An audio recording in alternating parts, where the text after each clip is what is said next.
Hey guys, welcome back. Soil Cycling number 21. I'm your host, Matt Golson, and welcome back. This is the Soil Cycling, all things cycling in Southern Illinois. It's been a long time. Life got in the way. We haven't done a podcast in a while.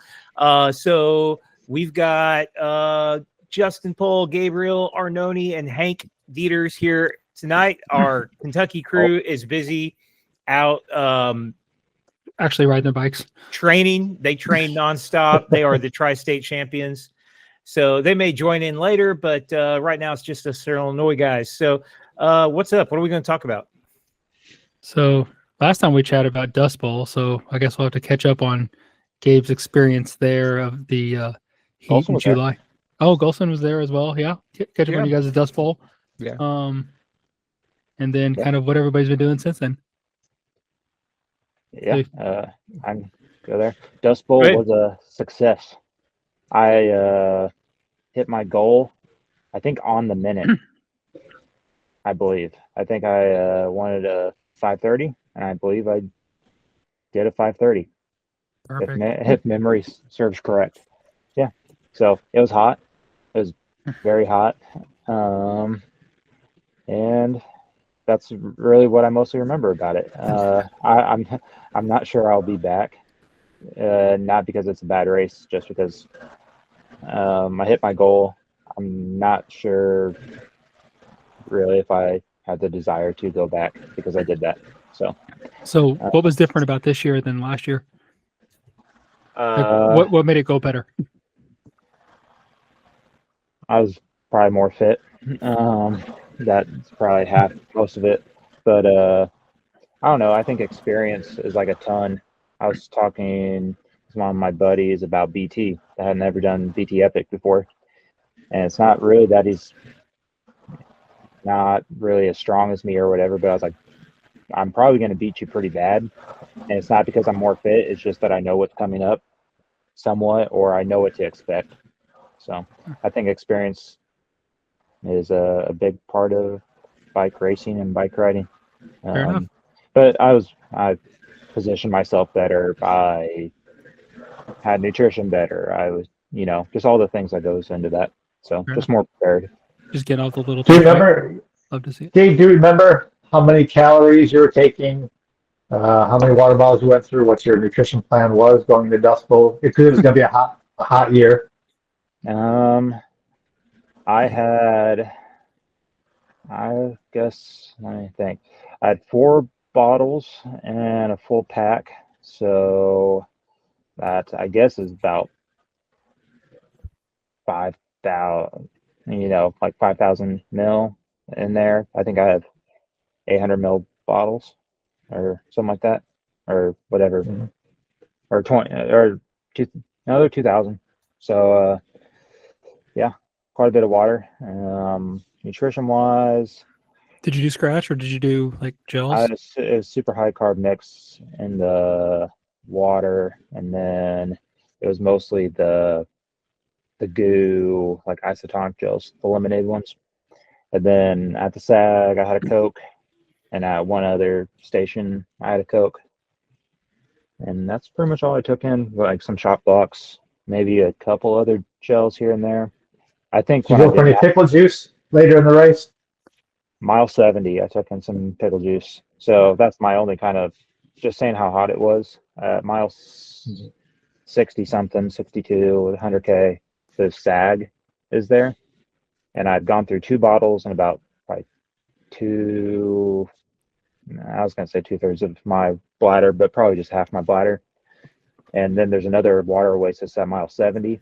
And by the time I hit mile 70, I'd gone already through another bottle. And so then at the water oasis, I stopped and had some pickle juice. And I filled up a bottle just with water that I'd gone through and used that bottle the rest of the time to like spray myself off. Someone was saying the heat index was like 116 or something stupid that day. And that's why you'll never get me out there. It was because it's exposed and hot, and that is a very exposed race. Ugh. Yeah, I don't plan on doing it again because of the time of year and how hot it can be. I had a really fun time. Like, it was like tactical in a good way. Like, no one was I think, throwing like any attacks that were like, I don't know, mean-spirited or anything like that. But like the group I was in mostly worked together really well. Nice. It was, I'm pretty sure, like the third main group that formed like after the start. Yeah, I mean, it was pretty much that group stayed together all the way to the 100K. I think like there was some of the top women finishers were in that. Nice. And in that group, they were strong. Nice. So. Colson, how was your Dust Bowl experience? I kind of vaguely remember it. I remember the Friday night when we got there. They kept talking about how hot it was going to be, and I remember the guy was like, made an announcement that a lot of people were dropping from the 100 mile to the 100K, and I was like, hell, that sounds like a really good idea to me. So I went straight to sign up, and I said, sign me up for the 100K. And after that, it felt like a big weight was off my shoulders, because I'm like, I mean, you know, I don't care how it goes. I'm just going to ride and whatever, you know. And I wore a tank top. Having fun riding your bike. Yeah, I didn't carry. I did stick a little bag on my top tube, which I'd never used before. I mean, I know the bento bags, I've always kind of made fun of them, but actually that was great. I stuck that on the top tube of my bike, and I wore a tank top, and I never really got hot. Like, I remember being like, you know, I felt cool for the most part. I wore a lot of sunscreen, like slathered on some crazy thick sunscreen. Didn't get sunburned, which I figured I probably would. I felt a lot better than normal. Like, I was kind of in the ride. I was riding with people, and you know, it was fun. I don't know. I was with people that seemed like they would be a lot faster than me, because they were all younger, skinnier guys that looked like they're in pretty good shape. But I was usually passing them on downhills, and they'd pass me back on climbs. And yeah, I don't know. And then as far as nutrition goes, I just stopped and ate stuff. Like, that was, and when you got hungry, you ate. When you were thirsty, you drank. Yeah, I don't think I brought much in the way of food, but like at the first stop, I just filled up my little box with like whatever they had, gels and stuff. I tried to make the stops pretty quick. That first stop, though, I had to go to the bathroom, and I spent a little extra time there. And then after that, the stops were like quick. Like, I went in, grabbed some food, just jumped right back on my bike, filled water bottles. Like, I fill water bottles every time, grab food, jumped on my bike. They were like 2-minute stops, whereas that first one was like about a 7-8 minute stop, because I waited in line for the bathroom and kind of stretched out a little bit, you know. And anyway, but I had a good time. And while the heat was, where I really remember the heat was after the ride, like sitting around waiting for, since I did the 100K, I was waiting for everybody else to finish. So I sat around under the team, what are they? BPR tent, bike BRP, whatever they are. I sat underneath their tent and hung out with them and just chilled for a long time. But yeah, it's fun. I'd probably do it again, but the heat was crappy. Was this the year that you got to sprint in the mix with some of the pros? Was that this last year? Yeah, they some were of the pros from the 100 mile. The winner passed me right before that final section, the race section, the cyclocross course thing. The guy that won blew by me. I was doing 22, and he went by me like I wasn't moving. So I think he was probably doing like 26, 27.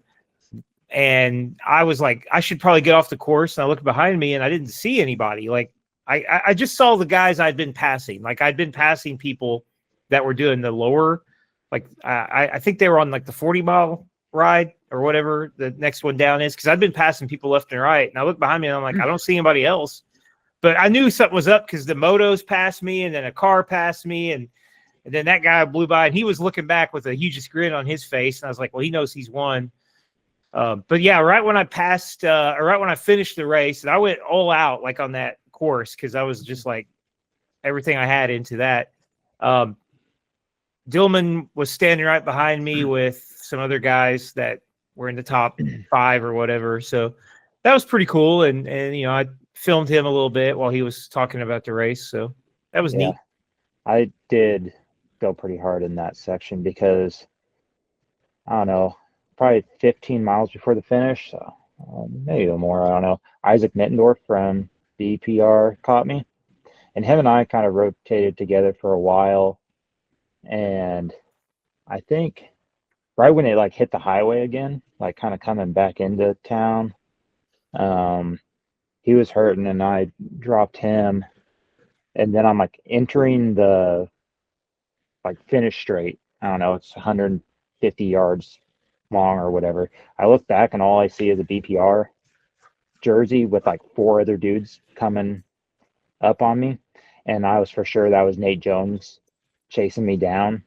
And everyone knows like him and I are always trying to beat each other, so I sprinted as hard as I could go. I was like, I'm not letting Nate Jones like hit me, or right at the Shove his ass in the tape. they didn't catch me, but it was actually Isaac. I guess a group caught him, and he got on the back of that group. You could have shoved his ass in the tape too. I like Isaac.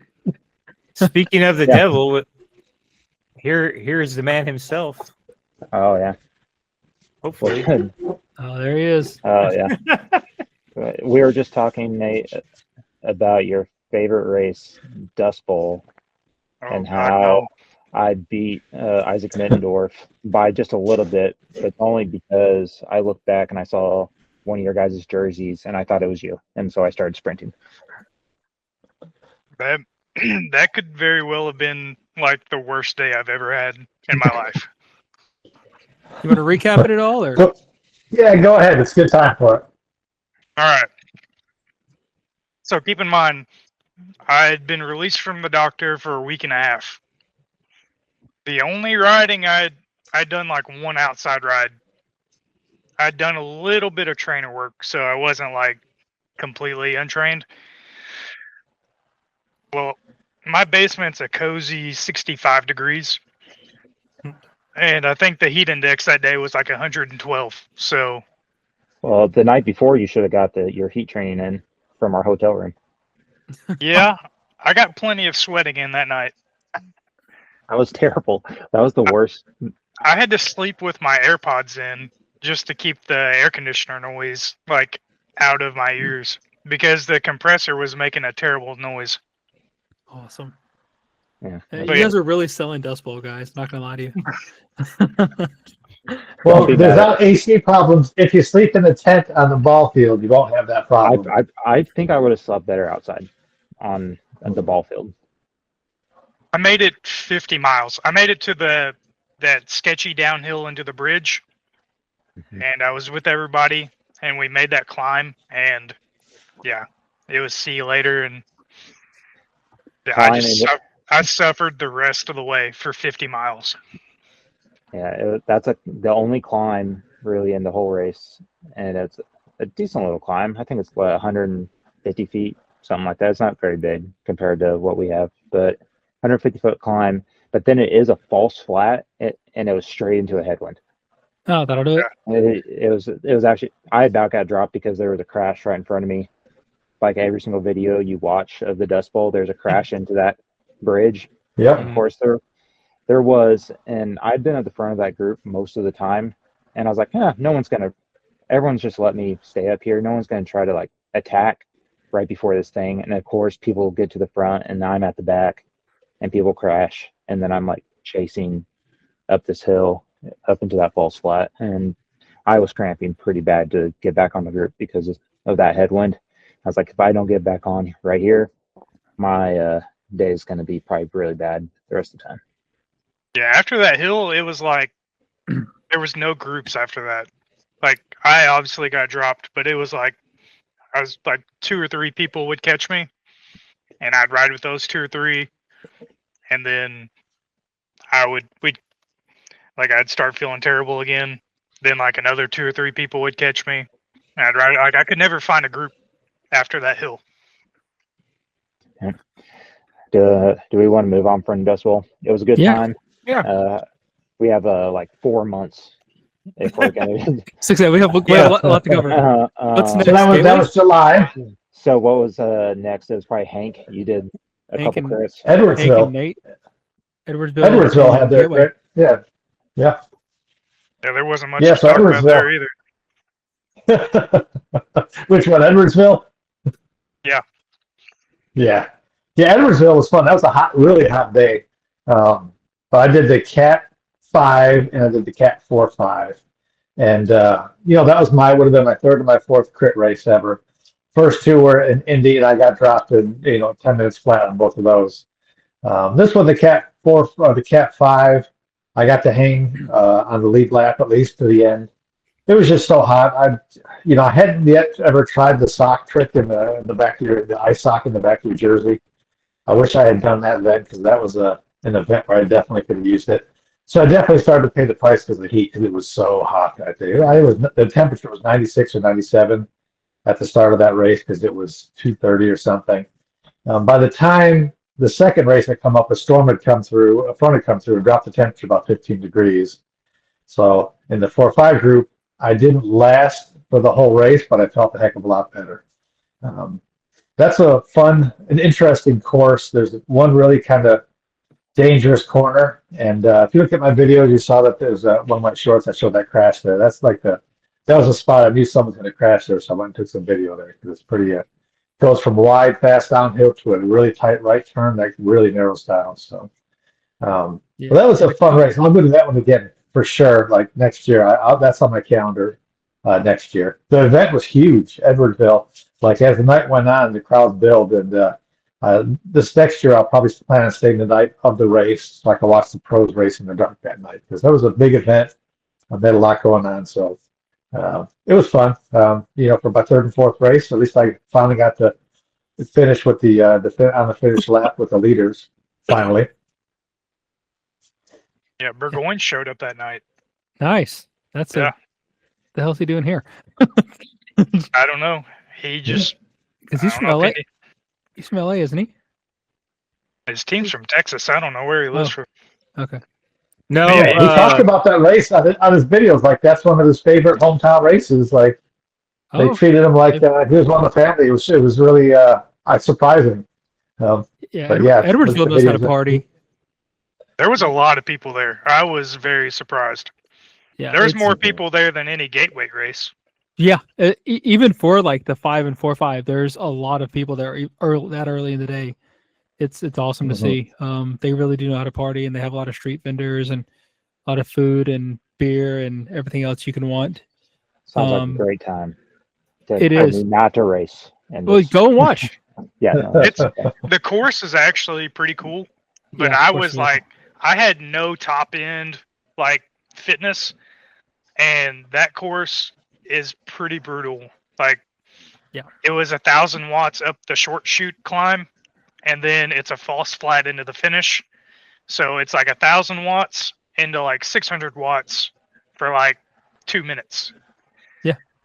Pretty much from the bottom of that hairpin all the way to the start, like the end of the start finish rate. It's just like all uphill. And Yeah, it nobody knew how to take a turn. It No, was miserable. every single lap. And it's super narrow. Like you can't like freely just kind of float through. Like it's single file into every turn, maybe too wide. Yeah, the super tight hairpin at the bottom that isn't tight at all. Everybody seems to freak out. I'm like, guys, there's so much room to run off. Just get off the damn brakes. Yeah. Yeah, that's right. That was actually really wide coming in and coming out. Yeah, it's more than 90 degrees, but yeah, you can go through that full speed. You're right. I know, Justin, you'd warned me. You had advised me that I could go full speed to that one, and you were correct. I agree. Yes. People don't, and that's why it's like 1,000 watts up that little puncher, and then up the little cobble punch is also 1,000 watts. But yeah, whenever you're on the front, it's a lot smoother. I made it to the front, but I spent so much energy to get there that as soon as I got there, I was like, thank God I can let off the pedals. And then instantly out to the back. Out the back. Fair enough. Well, not out the back, but to the back, and then about 10 minutes later, I was out the back. Out the back, yeah. So what was next? Gateway, right? Or That was next for me. Yeah, Gateway Cup. Yeah, that was 3 I did weeks later. days 1 and 2 at Gateway Cup, race 5 and 6 for me respectively, in my first crit season. And boy, that was fun. I'll go do that again next year. On my calendar, where to put it, I want to do all 4 days of Gateway Cup. Got to learn how to take that big hill. Nate will hopefully give me some tips and tricks about how to hold 600 watts for 60 seconds up that hill or whatever that is. But that's why I only did the first 2 days, because I knew that hill day wasn't going to work for me based off my past experiences. But that was fun. I really like that race. So surprised.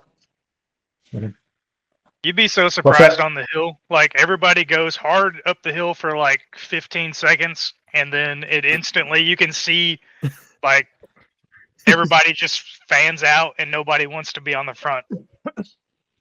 we did that in the threes. I saw it everywhere except for like the P12s. They were just ripping up it, but like that's a whole different race. But but that race was nice. They didn't pull you off the course at the Gateway. If you stayed to the side, the other race I did that pull you off the course, you get too far behind or you're about to get lapped. And at Gateway, it's so wide open, they let you stay on the course, which was nice. So on day 1, I got to stay on and watch get lapped a couple of times. And then day 2, I got to stay on the lead lap all the way to the end. That course on day 2 really suited me much better than day 1. At day 1, after that first turn, to turn 1, that gradual uphill slog, that's just doing that over and over again. It wasn't much of a grade, but it was just continuous. And you turn corner 2, and then it goes up just a little bit more. And that was just that little bit more every time is what got me. And so I got popped off the back on day 1. But 2, I stayed with it. I had a mechanic. Go ahead. I have a hot take. I think that the day 2 course is actually harder, but I think everybody comes into that first day and there's a lot of jitters, and everybody's like they're ready to go. They're amped up. So the first day, I think the course is actually easier, but everybody's like full of energy. So the racing is harder on the first day and a lot punchier, even though the course, it does have a slight uphill. I just think it's a fact that everybody's like ready to go on the first day. Yeah, I definitely sent it the first day last year. The second day is easier. Like, when you get to the second day, like, I feel like you can kind of chill out. But I don't think it's because of the course. I think it's because everybody, like, the nerves are kind of out, and a lot of people have burned a lot of matches the day before. So I think it just like everybody's like, okay, we're here. Let's get into the motion. Yeah, that might be it. I can see that. Because day 2, if I described it, sounds like a much harder course. And it actually went much better for me. Yeah. I did have a mechanical. It was easier. If you see my video, I had a mechanical. And that's such a mixed bag.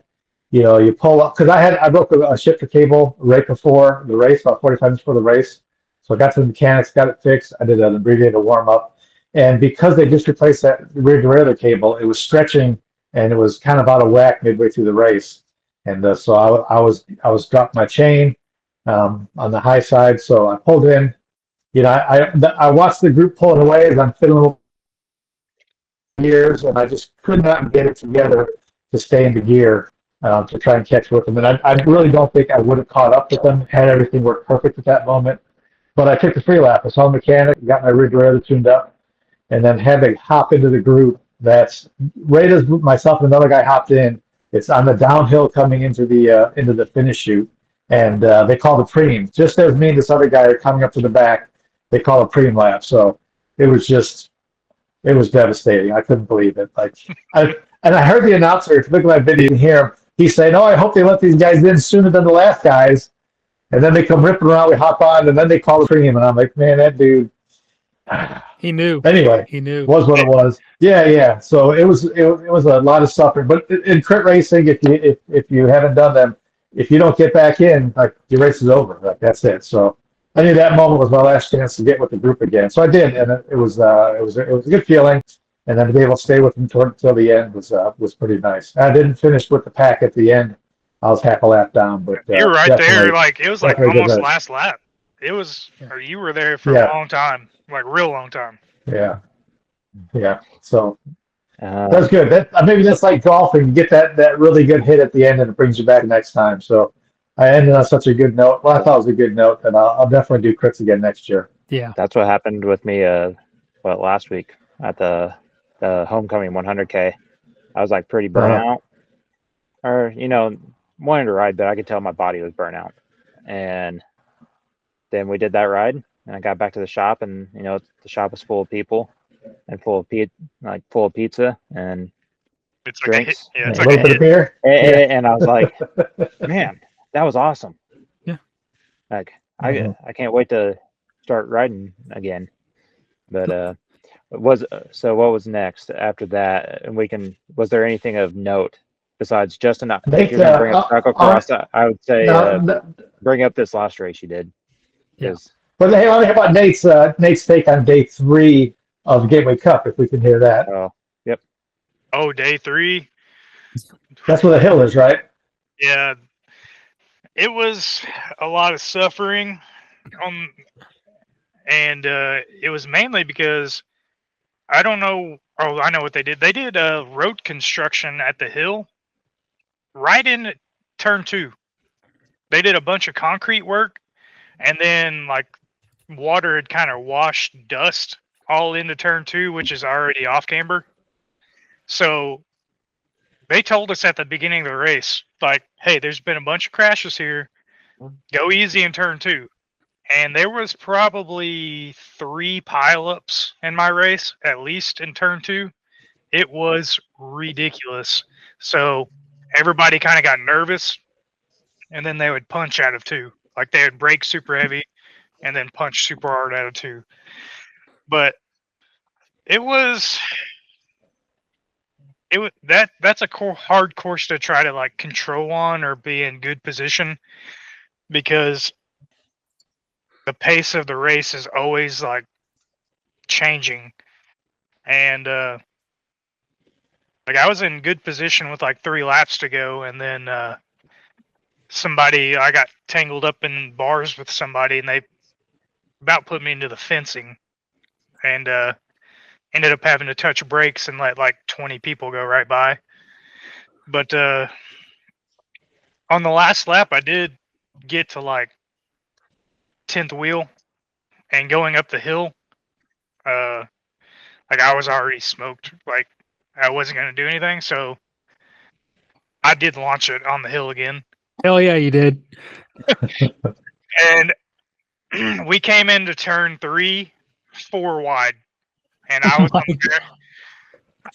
on the outside, and if I had not hit the brakes, I was going into the curb. Oh yeah. I knew if I made it through turn 3, at least top 3 wheels, I had a chance. Yeah. And it just happened that I got boxed out in that turn. But yeah, I sent it, and as soon as I hit the brakes, like once again, 20 people go right by you as soon as you touch the brakes. So you need a big gear for that sprint. Yeah, I did. I ended up putting a 52 on for that. 5210? Yeah, I got a 5210. Last year I went into it with a 48, and you won that race a little differently though. Yeah, but this year I was like, yeah, I'm gonna need a little bit more top end speed. Yeah, especially for that course. So yeah, that one goes downhill very quickly, and I was spinning out of like 50-10 last year. I think next year I will race with a 54 at that event. Because it really might be a 54 kind of day. Because the average speed is like 28, like mid 28s. And so if I had a 54, it would put me like perfect chain line at 28. So that would be a little bit more efficient. But after I've tested out a couple of big chain rings, sprinting and not having to be down in the 10, if you can be in the 11 or the 12, you gain so much more efficiency.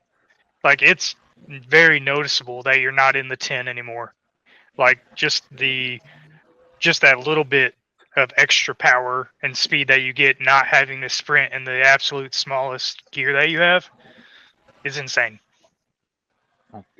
Well, I think I could feel that when the one kind of crit I did at the Thursday night, where you got me not in the sprint, but you did win that race, Nate. Yeah. Oh yeah, that I forgot I had that 52 on for that.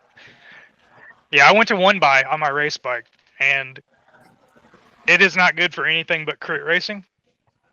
But I'm contemplating bringing it back on this bad boy right here, and bringing it back for crit racing.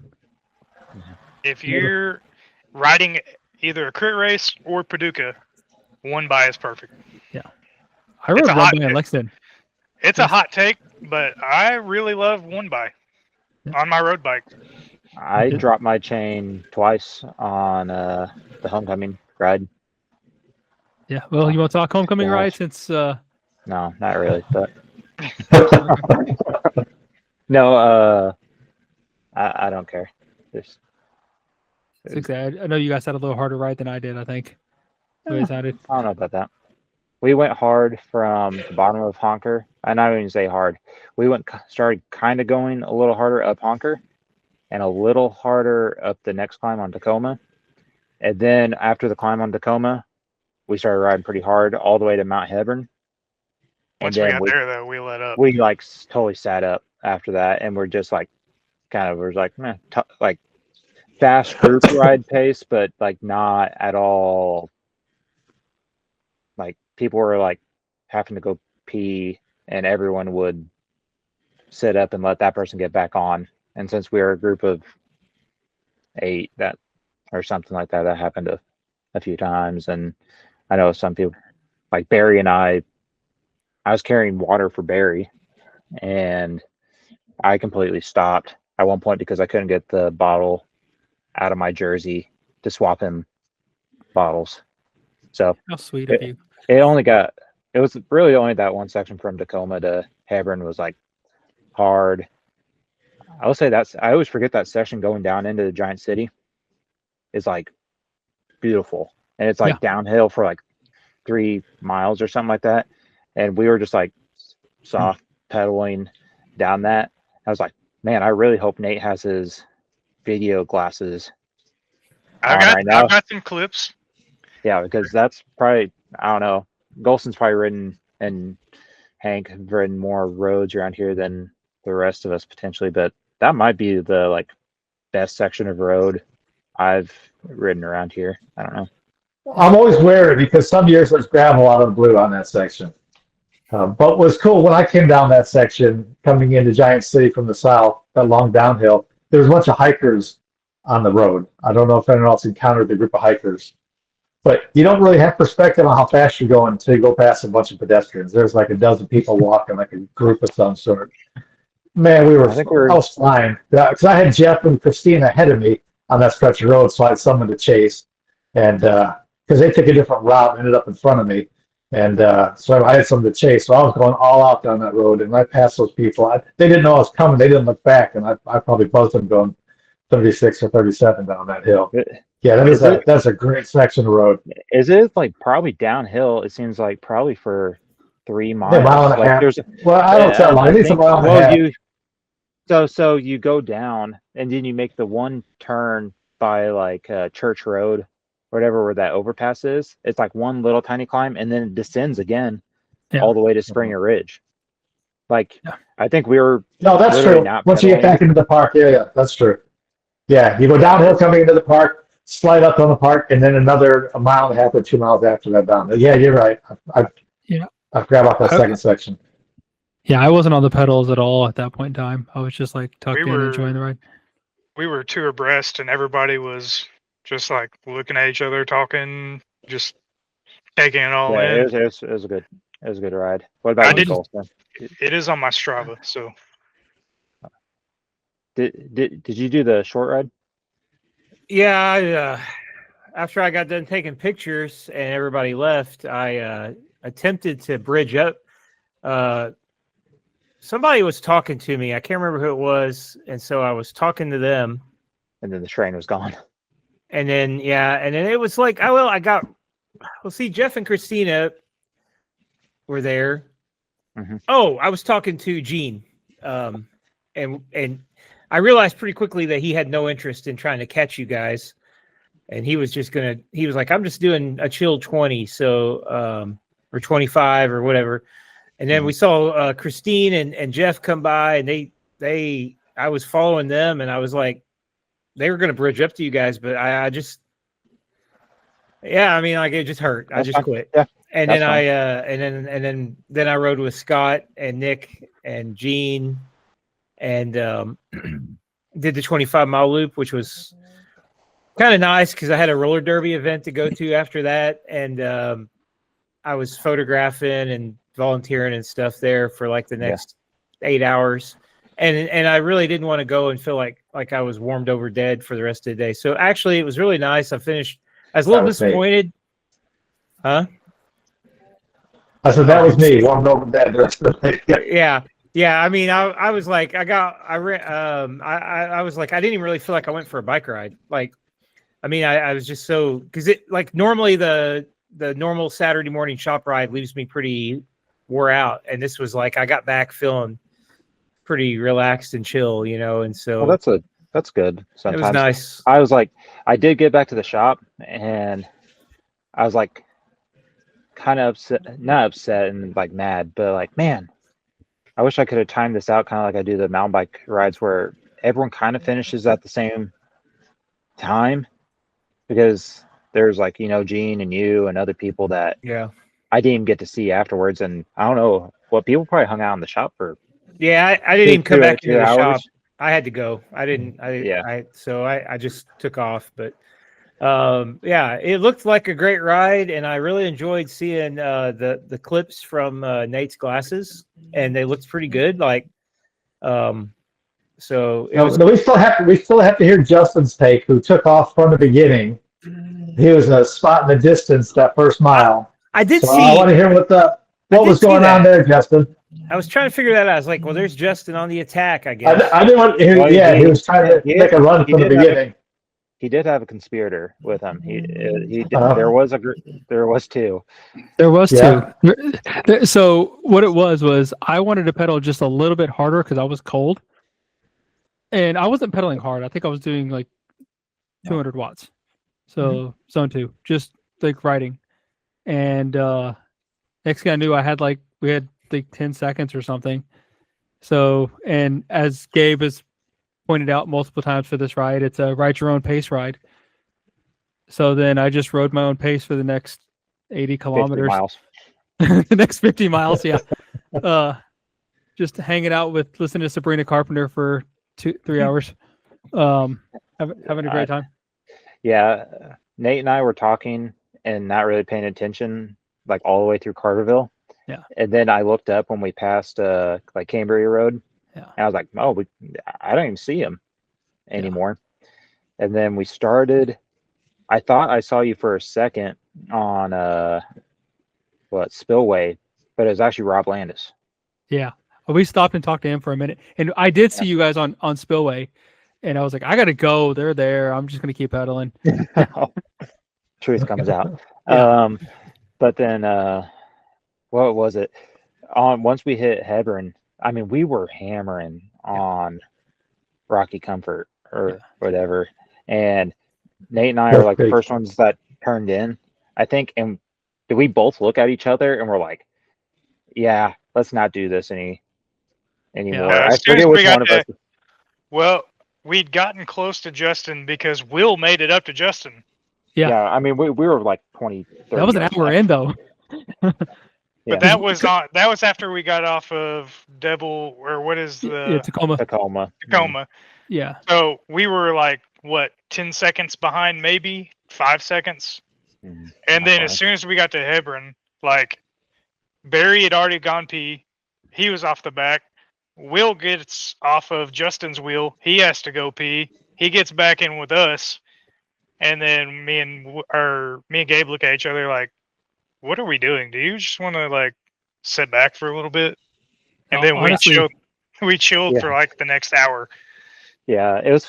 I think it was good because that let not everyone get back on, but it let. I think if we would have kept riding, it'd have been like a lot of 2s and 3s maybe together. Like Nate and I probably would have maybe got away and maybe got caught by like Will and Barry. I Probably don't know, got caught maybe by a couple of Will was fast, dude. a couple. Will's on another level right Yeah, now. yeah. I don't know what he's got going, but yeah, he's crushing it. And Uh, Kevin is too. yeah, Kevin's like a diesel engine. He doesn't Yeah. have the pop, but he's just got like this just steady diesel. Yeah, I was just working on my position for 50 Yeah. miles and just like how small can I get on the front? How fast can I go for 200 watts?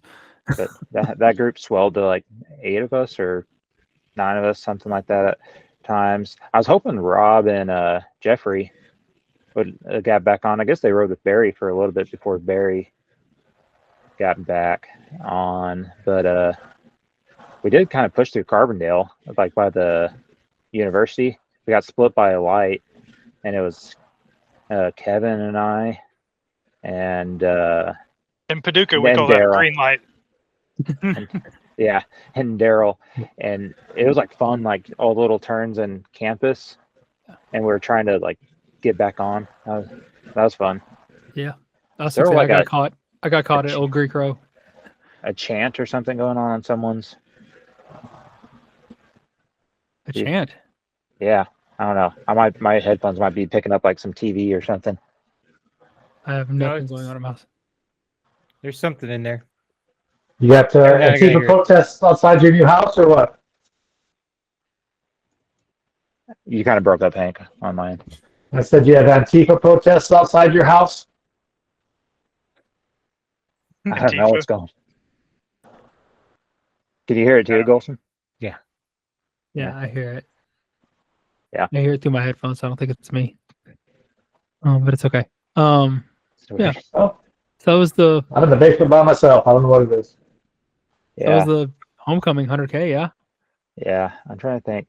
So the next ride I know coming up is the first of the year St. Nick's ride, the Half Dirty South. Yeah. I don't know if I think there's a couple gravel races. There's one in Missouri next weekend. I think there's one. Natchez this weekend. Yeah, a lot of things, but I'm kind of looking forward to maybe Zwift because last year I rode with some people that I typically don't ride with and had a good time with that. So just like easy chill rides. I So turned on Zwift last night, got it going again, paid for my account. Kind of pissed at myself for doing it because, but maybe I'll try to get on there and ride. But we'll probably do a Thursday night. Something. Like Thursday night. I'm not doing a race series this year. No race series, but I will do like I don't know. Thursday night rides. We'll do something kind of sporty and whatever. yeah, fair enough. Guess the only thing I have else to go over is a little exciting ride I did the day after the homecoming.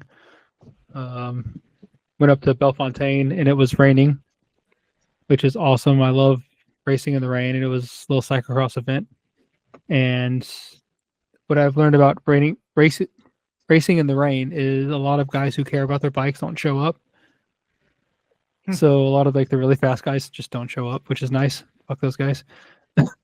So Dustin and the other Justin didn't show up, and had a pretty good race. Won my first race in 2 years on a bike, so that's a little exciting for me. Haven't won a road race or crit or a cyclocross race in 2 years, but the course worked out pretty well for me. It was nice and flowy, nothing super hard, I guess. I mean, the power numbers are the power numbers. I think it was like either 450 watts or 0, so that's fun. It was just flowy enough for me to keep people behind, and take some awkward lines to piss them off in corners where they can't go around. But I definitely do have a video, at least a short up on my YouTube channel for that, and I'll have a full video up soon of the race and all my thoughts, and try to do some more stuff on there. Yeah, no, it was a good time. Muddy, got finished, and there was definitely a line where my glasses were. Everything, but it was 40 odd degrees out. Summer kit. Gabe's a big fan of summer kit, even when it's 20 degrees. So it was definitely the play. Summer kit, summer shorts. Don't overheat. You guys could come race cyclocross with me, man. It's I'm getting a big nose from some of you guys. That's okay. It's a lot of fun. You fall, you get back up, you laugh about it, and I don't know. Come race cyclocross with me. It's fun. I promise. It's stupid, but it's fun. I do. Oh, go ahead, Nate. We got some good rain down at Big Sugar. Yeah. Oh yeah, Big Sugar happened. Yeah, big and little. Little. Well, let me just say that the day before Little Sugar, I decided to do a road race. I do not recommend doing that before a 65-mile mountain bike race. I suffered for probably 50 miles of Little Sugar. Just no energy, and it is a very rough course and rocky. So, Little Sugar, I'm probably never going to do again. Big Sugar, though, they were like threatening tornadoes. And at 7 a.m., they said, hey, you're going to do 50 miles instead of 100. And so... And you said, heck yeah. I was excited because I could possibly hold on. But the 50-mile course is a lot flatter, and it has a lot more road. And I went from a 48 chainring to a 38 chainring because I thought that I was going to be doing like 8,000 feet of climbing. I only did like 3,000. And we did 28 mile an hour all the way through the neutral for the first 3 miles. It was 28 miles an hour, 700 people, 28 miles an hour. They didn't stop traffic anywhere, and we were splitting roundabouts like they do in the Tour de France into oncoming traffic. Hell yeah. Wow. In the first, as soon as the neutral comes out or rolls off, it is about a 9% descent into a right-hand corner, which is super narrow with 700 people. And I seen about 5 people on the ground, and then it's instantly into like a 15% climb for like a minute and a half. And just wild. I'd never seen so many people going so hard. I was having a good time, but it sucked. But then it never really rained until we got to the aid station, which was like 30 miles in. And it rained for like 45 minutes maybe. And then it stopped. And then there was a couple of big climbs, but like I didn't have to stop at the aid station. Like just rolled all the way through. And me and Isaac like rode together pretty well the second half of the race. But yeah, once again, Will was killing us.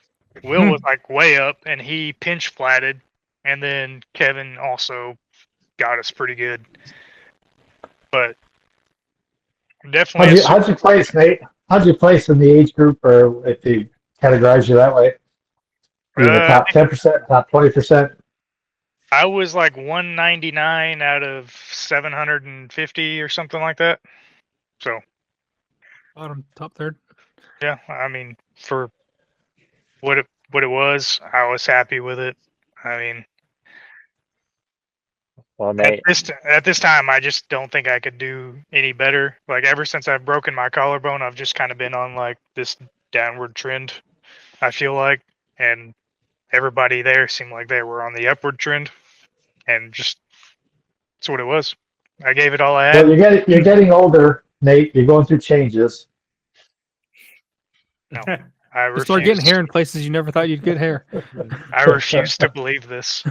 I was gonna say, Nate, you're on top of something. The also Grand Prix that got shortened, just like that race got shortened. I pulled it up when Golson was talking about race series that he's not doing his Zwift series. That made an awesome Google Drive or Google Sheets document here that got underutilized. But you were in first place for the 2025 Solo Grand Prix. Yeah. Yay. Congrats. Not even a broken collarbone can stop me. Yeah, good thing it was in the first half of the season that it all happened in. It was you, Ian, me, then Justin, Chris Henderson, I beat Chris. and then a bunch First of time ever. other people. Sean Hargis. Oh yeah, So- that's what I wanted to say was Chris. Oh yeah, he Chris- got. Chris finished in the front group. He come to the sprint. He come to the line in the sprint and he got Wow. 7th overall. And he Wow. got third in his age group. But yeah, it was a bunch sprint at the end. I mean, so Yeah. he was in there right there for the win. Oh, I have a Wow. question for you. Did you see Dylan Johnson walking? Yeah, I did see him. It was early too. Well, he wasn't walking at that point. He had just put his wheel back on he had his tire around his neck, and he started rolling off like right next to me right when I came around him on a bare wheel. Hell yeah. And at this point I was not having that great of a time because we went out so hot, and I knew that he doesn't run transmission on his bike, and neither do I. I was about to be like, hey, do you want this back wheel so I can only do like the first 10 miles of this race? Yeah. But then I just So- kept going. I listened to the podcast and he was saying no. I guess he runs 140 rotors. Yeah, I got 160 on the rear. which is wild. But also, you was it so? He was walking this whole way, and I can't believe someone couldn't figure out how to get a center lock disc off to swap it, and or just take off your caliper and zip tie that thing and ride with a front brake. That only. race, you You- wanted all the it's a- brakes you had. It had some. You could have sketchy made spots. it down, but you could have made it down. It's Yeah, you faster than could've. walking. Yeah, he walked probably 20 miles. He was like just over the 10-mile point. Like he was probably 12 or 13 miles in, and he walked to the aid station, which was at the 30.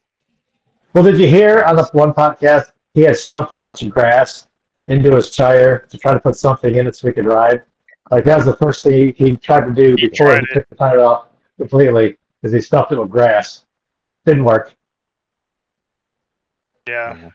I didn't get to see that. When I seen him, he was bare rim only, Yeah.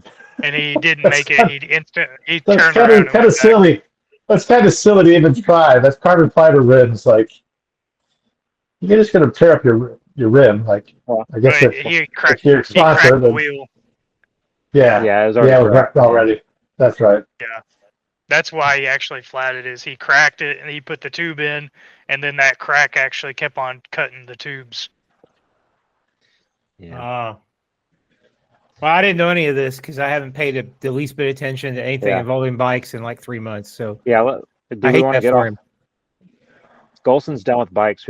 We can change the subject. 6'7", Eh, 6'7". I didn't know you did math class. So I've heard 6'7" so many times in the last week, and people keep talking about it. It's like the phrase of the year, the word of the year, but no one ever says what it is, and I don't dare to Google it.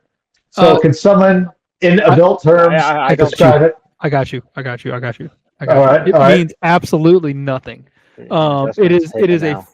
it is a phrase that I don't believe originally it. spawned from a hip hop song that then got linked to Alonzo Ball, who's a basketball player who is 6'7", and then now it is just like a phrase to be in the know. Like if you're in the know, you're in the know, right? And we don't So know. maybe Justin doesn't know what it really means then. That's what that tells me. They don't know what it means. Nobody knows what it means, but it's provocative. 6, 7. I'm provocated. So There you go. So it literally is a way. It's a way to annoy people who don't like. It's just a way to annoy people. Like, Hank's about to tell someone to get off his lawn. Yeah. All right, if he hears it one more time. No, I don't care about hearing it. I just want them to stop beating around the bush and say what it is, and So- no one will say what it is. I'm here. So the All aura of us talk forming, about it. the aura forming thing was this kid. She's like always telling me like how to talk, like properly, like a kid does, like, oh, you need to, so she was talking about, Riz. You heard Riz, gotta have Riz. Like Golson, you need more Riz in your videos. Sure. And then she said, and also too, you need to do some aura forming. And I was like, yeah, aura forming. I'll form an aura. That's cool, like your aura forming. I just assumed that meant that you would like form a positive aura around you, right? So, but it turned out that what she actually said was aura farming, which is like kind of the same thing, I guess. But aura farming is a different term. I really don't want this to be in this video. Okay, we don't have to talk about it. Just change the subject. Yeah, Just stop. We can just name this podcast the Aura Farming Podcast, Yeah, there we go. and then we can cut all of this out. Yeah. There's a lot of aura farming. Okay.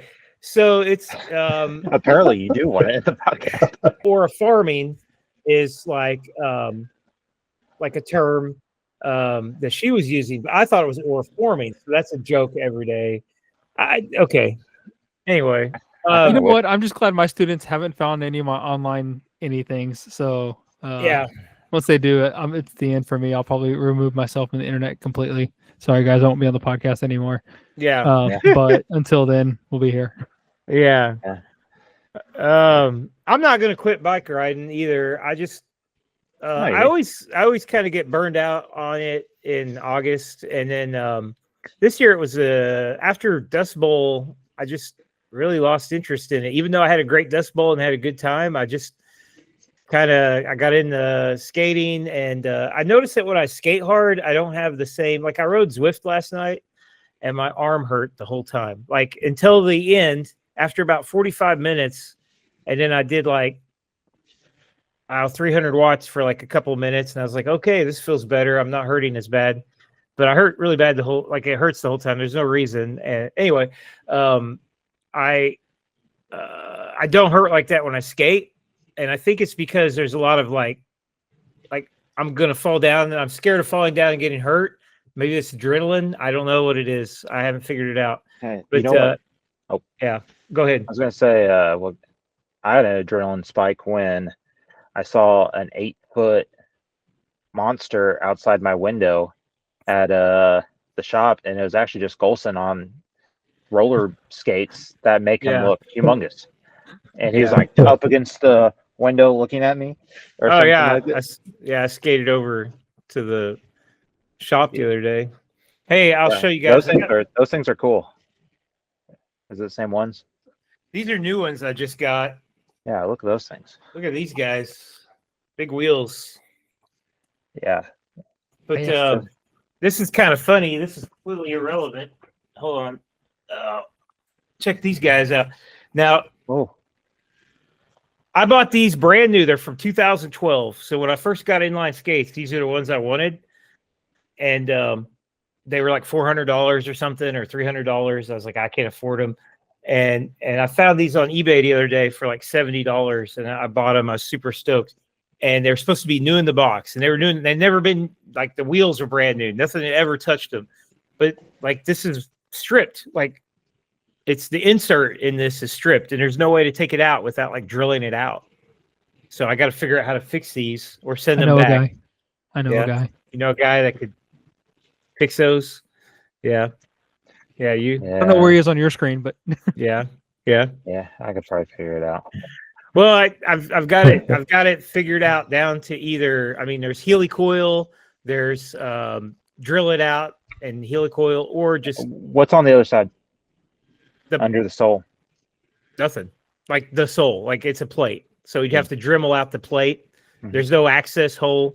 I've never seen anybody. I don't know why they didn't put like I know most road bike shoes have like a hole there. You know, you can open it Yeah. up. Or, So I think you make a hole and Yeah. then you put another bolt through it with a hex. And yeah. you get that thing tight, and then once it's tight, you epoxy over that thing and you put your sole back on. And you just Yeah. and you sand it down. Yeah. There you go. Sounds like a good video. Yeah. Oh, I had a cool thing happen today, and I had to destroy something, or had someone else destroy something. Sean Moore has an old stump jumper, single speed, rigid bike, and it definitely had the very first thread fit bottom bracket for press fit bikes ever installed, I think, in that thing, and it was seized and needed to come out, and we couldn't get it out. And he's like, "What should we do?" And I was like, "I think we have to take a reciprocating saw and just cut this thing out." And I was like, "I don't have one here. You're gonna have to take it home." But he had to take a Dremel to take a bottom bracket out. Wow. I have a nice picture of it. That So reminds me. Power tools fix a lot of things. If you bring up your bike, Nate, that I had to fix a bottom bracket in, I'm gonna leave this call. No. No, I was going to bring up cheap old bikes. Oh yeah, yeah. I Oh, wanted yeah. to talk about that. That's a cool idea. That's hunting season, unfortunately. So we're just Glendale. I'm cool with It's riding. Glendale. Yeah. We're $200 limit. Buy and run what you brung at Glendale, and then afterwards, we're gonna donate the bikes. Or Yeah, we are. I love this. I do. You love guys, yeah, are you guys the ones donating them? Like I can show up there with a bike and you take it. You're gonna have to take all this up with Austin. It's his idea, but Oh, I think okay. I think that's the premise of this whole thing. it. Are you guys I've gonna got an fix old any of the 26-inch, crappers? an old 26-inch GT I can bring out there. That's what I started on. But you have to donate it. Yep. We're donating them. Yeah, I'm gonna look on a marketplace to try to find something. And when I say run what you brung, like we're just gonna go have a fun riding Glendale and like do stupid stuff. Like it's not a Like race. or anything. collarbones. Hopefully not. Hmm. But we're gonna go have a good time out of Glendale and try to ride our cheap bikes. That's a I got cool one that idea. needs a good home. Needs a place to be donated to. Is it I really? We're like just it. doing it for fun, but we kind of Austin had the idea, and then we kind of talked about it. And I was like, "Yes, this is great," but it's gonna be hard to find. A bike that will make it. Yeah, Is bike that that you won't die. Yeah, that's the hard part, I guess. I don't know. You can maybe find the right one on Marketplace someplace, The problem but is, it's gonna need work. I have found a few, but it's like I'm gonna either drive to Nashville or St. Louis for them. Well, I go to St. Louis every weekend, so if you want, I can just pick one up. I'm just saying that I'll have just as much in gas going to pick up a bike that I'm gonna donate. Well, what I was saying was I go there every weekend, so It's I can all for the bring it back. aura, Nate. Yeah, or you're right. Yeah. Why Yeah, didn't I think of It's this? aura farming is what it We're is. farming a lot of aura here, stuff? and forming some too. Forming some aura as well. Yeah. Yeah. And maybe we'll have like a bike show. Like almost how they do car shows and like have an award or something. I don't know, for the best looking bike. I don't know. I'm only going if it's a race and we win third world country money there. Okay, I'm gonna come. I'm gonna put mountain bike tires on Shauna's e-bike, and I'm gonna come and I'm just gonna do video, and I'm not donating the e-bike. Is that okay? Yeah. I'll cover it, and I'll cover it on the e-bike. I'm not the Yes. promoter of this event, but I say it's okay. Thanks. Yeah. Yeah. I'm not giving away my Beast of the East. It's too nice. I mean, it total piece of garbage that barely worked. But before Austin's not here to defend himself, but before I saw that you had to donate it or you should be willing to, I was like, he's just doing this ride so he can ride that silly slingshot, or I can't even remember what the bike was. What did he buy? No, it wasn't a slingshot. A Manta? Yeah. That Klein, the old Klein? Yeah, the Klein. He has like, he just wants to ride that Klein that he put Eagle on and a dropper post. And then the rest of us are on Huffies. Yeah. And he's actually on a halfway decent bike. And it's like kind of balances out, you know. There's no telling. Like I said, there's a good chance that I will have to travel to go get a bike, and I'm here for it. Yeah, there's a few rock hoppers right now in St. Louis. Yeah, you can probably. $200 is tough. 300 to 400. 300, it gets like doable. 200 is going to be like, you're going to spend $150 on something that needs $60 of parts. There's a Trek 820 for $50. I've been looking for a nice old stump jumper lately to actually just do a cool build on, but not a single one has popped up because I need an XL. And there's a ton of 15.5s and 17s out there. Not too many XLs or 21s or whatever they were. Yeah, I'll keep an eye out. I may just buy a few bikes and come donate them because I don't think I'll be riding that day. I think I go to. Is there a date set aside for this yet? December 7th, I think. Yeah, 7th or 8th, I think I saw. It's the 7th. December? Like next weekend? No, December. So yeah, you got a month and a week. Well, December 7th, I won't be here. I'll be in Chicago, so I may just like donate a bike. Yeah. I said we're looking to like just have a good time. Yeah, of course. Yeah, I'll take some video. That'll be fun. Yeah, Matt and I'll take videos and pump it. That's all we're looking to do is just have a good time, and at the end, there's a good cause to it, which also is kind of a like countermeasure of somebody going and cheating and buying a super nice bike and saying that they spent $200. So, I mean, it's all going to be subjective, anyways. But I was to say it's all getting donated anyway. So yeah, it's all getting donated. So if you're willing to donate it, okay. Yeah, fair enough. Everyone has to do a pre-race bike check, short, on their bikes, okay, on their steeds, just like they do for the pros in gravel and Drew Dillman and Dylan Johnson. Like we got to do that same thing for these bikes. Promotional material. Yeah. Cool. Oh, yeah. Well, it sounds like a great event, and I'll try to come and do some video of that, and maybe it could be an annual thing. You know, I think it's a fun idea. You know, Eddie Spresser a long time ago had a vintage bike ride at Mill Springs, and I always thought that was such a cool idea. You had to have he had specific like rules. Penny Farthings? No, it was like you had to have 26-inch wheels, you had to have V brakes or less, no disc brakes. And then he was like, I think there was one other rule, like maybe, I don't know. It was mainly 26-inch bikes, no disc brakes was the main rule. So, and yeah. So Nate, you can't show up on your XT pedals because you broke your budget right there. Yeah, it's gonna have to be, I've got some toe clips. Black. Well-go pedals with toe clips only. I've got a set in here. I'll 100%. I don't know why I ever had a bike that had toe clips on them, but I took them off and I never threw them in the trash. So you got to keep that stuff. You never know when you need it. I know I've got it, and I've probably had it for like 6 or 7 years. I don't know why, because I'm never going to use it. 6, 7. 6, 7. Yeah. Sorry. It's just ingrained in me now.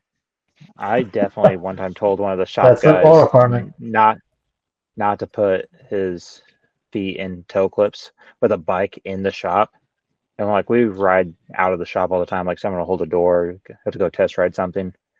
And I'm not joking, he made it 2 pedal strokes and got hung up and totally ate it, just like right in the shop floor with this bike with his toe clips on. I was like, I told you. Toe clips things are are- great. Many years. Let's of get toe going, clips. guys. I'm out of time.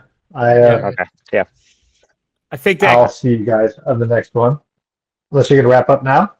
Yeah, I think that's probably all I got. I think that's good Yeah. for everybody. Yeah. Yeah. Black Friday ride. It's Cool. happening. Don't know where. Black Friday ride.